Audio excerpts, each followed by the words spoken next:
From the Watergate Building in Washington, this is Hotline TV. Now here are Hotline editors Chuck Todd and John Mercurio. Hotline TV, I'm Chuck Todd. And I'm John Mercurio. Senator Evan Bayh announced a presidential exploratory committee over the weekend, and by our count, at least 5 senators could compete as second-tier presidential candidates. So we wondered which is most likely to jump to the first tier. All right, Chuck, pull out the ranking board. Let's go over these guys. All righty. Who do we got here? I guess. Do I get to rank first? Does this mean I get to rank first? Ladies go first. All right. Ooh, hello. Well, let's go with the guy who I think is least likely to break through in their party primary, and I'll go with Chuck Hagel.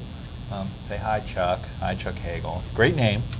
Sure. Wonderful name. No, first it's a name. perfectly great name good for politics. Last name. But this guy is. Can you be anti-war in the Republican Party? I mean, does that work? Caucus. Look, I think there's a chance he's on the ticket, but on the Democratic ticket. Like, I think you Barack can be Obama, anti-war in the Republican primary if they're talking about electability. I don't know if you can be as virulently anti-Bush as he is. I assume Hagel ends up not running for president, not running for re-election, and ends up as the running mate for Barack Obama. Just my little prediction. Doug Bailey, is that a Unity 08 kind That's of a Unity 08 question? I'm going to go You're with the putting next Joe guy. Biden that low? Yeah. Oh, Joe Biden. Well, just hang on. All right, so you're the big Joe Biden fan. You know why you guys connect on the hair? You and Joe Biden have similar hair styles. He wishes we connected on the hair. And look, here's Biden. I think the media doesn't take him. It's not Joe friend. Biden, friend of the show. He is. He's an FOS. The problem for Biden is that the media doesn't take him as seriously as he does. Media doesn't take him seriously as he should be taken, but he gets treated like a ramble. You know, he's the rambling man. You know, he's the original rambling man. Except that I think he was born a rambling man. He was born in the Senate as a rambling man. I think all right, keep going. All right, fair enough. The next guy I'm going to pop here is Evan Bayh. I'm just not as big of an Evan Bayh guy as other people are. I think I've seen this campaign. A guy who went to St. Albans, so these son of a two senator. are the most likely to rise to the first tier? Yeah, you'll see in a minute. I am here to give the correct analysis. You are here to give the conventional wisdom, and I get that. That's fine. I don't give. I'm unconventional about this. This is not... You just hang on a minute. Let me finish with Birch Evans Bayh here a minute. I think on paper he seems perfect, but he's a paper candidate, and there's no, he's to Hillary's right, and she's already got problems on her left, and I would think agree to with be you to her on right, that. I just don't see how he pops. On paper, these guys are very impressive figures, but how do they pop? Like, what makes them pop in the way these fields are going to do? And this is why Sam I Am is next, and here's how he pops. It's a two-man race in the Republican primary at this point, right? Romney, McCain. You need a true conservative. You need a true conservative who will connect in Iowa. Who's most likely to finish third in Iowa at this point? Sam Brownback. Probably Sam Brownback. No, so I would agree that with you. I pops think you he's to the up first there. tier. So if you're looking at these guys, who's got the best chance of finishing third in Iowa in any of their primaries? All of a sudden you realize, oh my God, Sam Brownback might pop. I'm not 100% convinced, but it's good. Now, you're going to be going, how the heck do you have Chris Dodd as the most likely to pop? There you got it. Somebody freeze this frame and show that Chris Dodd is on the top of Chuck Todd's second tier of 08. And here's why. And I might flip these. And it may be that actually it should be here and here. That he's the most likely to pop because of the ability, sort of the weakness of the Republican field and his unique ability in Iowa. I hear you.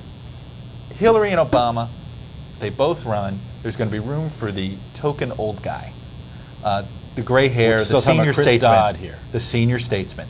And at this point, you only have 2 candidates for that: Biden, Joe Biden or Dodd. Oh, Biden and who over is better? Dodd. Who is better on the stump?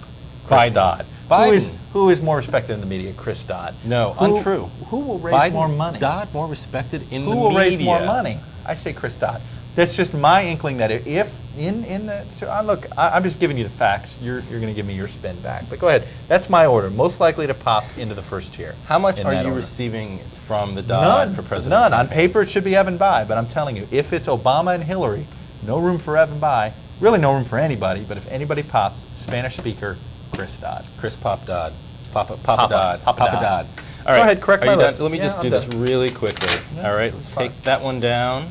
I'm not going to put Sam Brownback number 1, but I agree with you. I think if anybody can truly present for Republicans the true conservative that they're looking for, and he presents, what he needs to do is not fight himself on an ideological basis or not present himself on he needs to present the fact or the possibility of him actually being viable. And once Republicans view him as an actually viable candidate, a Republican senator from Kansas, we've had that before. If they think he can win, he's somebody who I think starts to become much more appealing to conservatives in the Republican he's primary. actually twice the size of Gary Bauer. I think if you stack 2 Gary Bauers, you still wouldn't be as tall as Sam Brownback. If he runs, is he going to run a Dole type campaign? Is he going to run from Kansas, or is he going to run from Washington? That's the Mel real question. Gibson's campaign. But I put Joe Biden up here. I definitely do. I think he's credible. I don't think we have a different opinion of him over there. I respectfully disagree with you, Chuck Todd. Fair enough. As to how the media views him, I agree with you. He's viewed as a windbag. He's viewed as someone who can't shut up, much like yourself.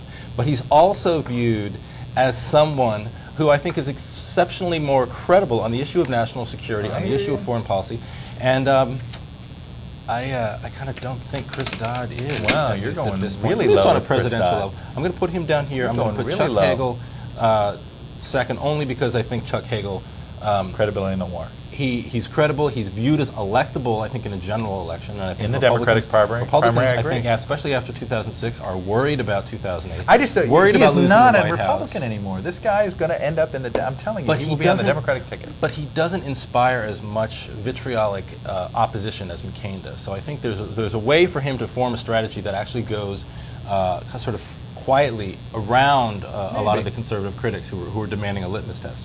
And Evan Bayh stays right there in the middle, and I think that's sort of That's where what he is. ends. That's He's right. sort of the middle guy. He is. I'm He's Evan Bayh. I not don't too offend. conservative, Doesn't not offend too anybody. liberal, red state Democrat, popular, good-looking. I'll say this: he's the perfect running mate for Hillary Clinton.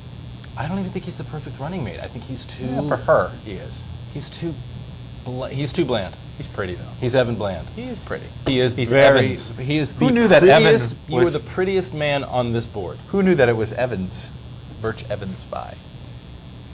Did Well, you know who knew that? it was Saddam, Hussein. Hussein Obama. All right, that's it. That's the list. You have your list, and I have the list. Join us tomorrow for the big show. I'm Chuck Todd. For the big show, I'm John Mercurio. See you then on Hotline TV.